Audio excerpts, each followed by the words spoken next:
वर्धापन दिन म्हणजे 1992 मध्ये स्थापन झालेलं आमचं हे देऊळ आहे, मंदिर आहे आमचं श्री सिद्धिविनायकाचं सिद्धिविनायक मंदिर। आणि ॲक्च्युली आमचं मंडळ अगोदर त्याच्या अगोदरपासून कार्यरत होतं वेगवेगळ्या क्षेत्रामध्ये, क्रीडा कला वगैरे। आणि आता आमचं देऊळ 1992 मध्ये स्थापन झाल्यावर आम्ही असं दरवर्षी उत्सव शंकराचार्य जयंतीच्या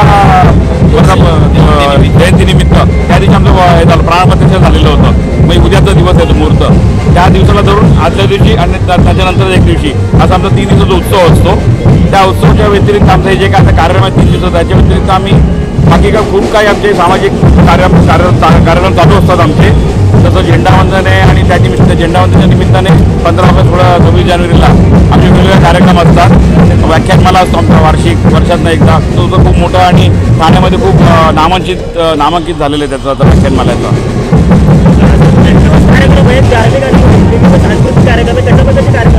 सांस्कृतिक कार्यक्रम पर्व आहे आमच्याकडे, म्हणजे मराठी हिंदी गीतांचा कार्यक्रम असतो। उद्या आमचा स्थानिक कलांचा कार्यक्रम आहे। वर्धापन आहे आमचा, आम्ही सलग 33 वर्ष हळूहळू प्रगती करत गेलेलो आहे आणि आता या स्तरापर्यंत आम्ही पोहोचलेलो आहे 33 वर्षात। त्या 33 वर्षाचा म्हणजे आपण म्हणतो की या 33 वर्षात हळूहळू आम्ही प्रगती करत आता या 33 वर्षापर्यंत पोहोचलेलो आहे।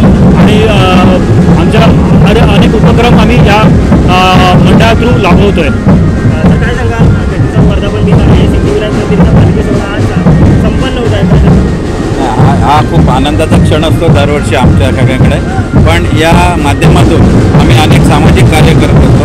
त्यामुळे सर्वात मोठं म्हणजे आमच्या वसाहतीत ही संस्कृती नामशेष होत चालली आहे। त्या संस्कृतीचा आम्ही नवीन लहान मुलांसाठी असे कार्यक्रम करतो जे परंपरागत चालत आलेले आहेत। त्यामुळे आम्ही हे मंगलमय वातावरणात खूप आनंदात असतात सगळेजण.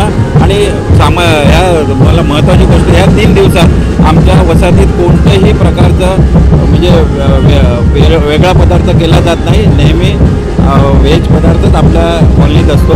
आणि ह्या माध्यमातून आम्ही अनेकविध खूप कार्यक्रम करत असतो.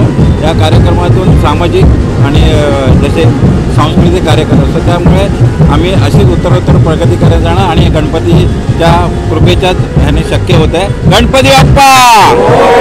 या 33 वर्षामध्ये मोठा कालखंड जो आहे तो सर्वात मोठा म्हणजे आमच्या एकोप्यामुळे झालेला. हे तुम्हाला मी आवर्जून सांगेन.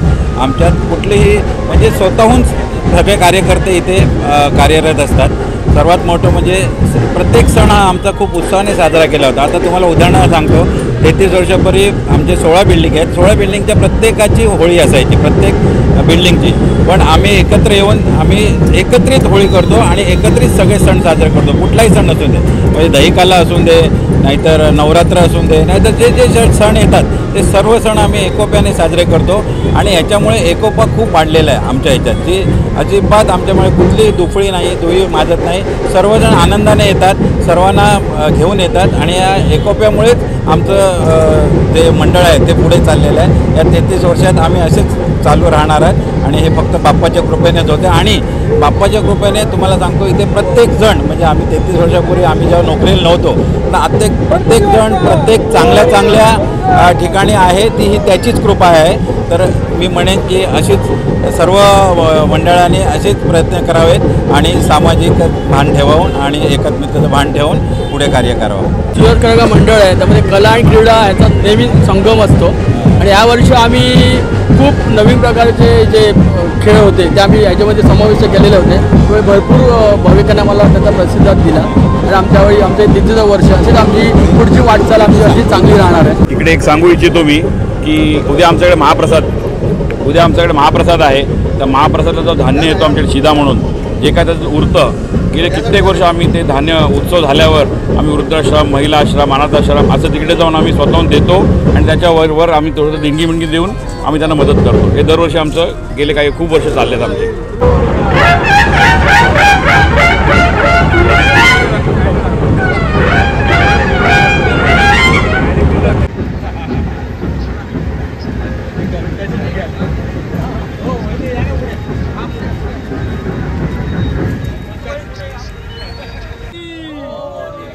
गणपती बाप्पा!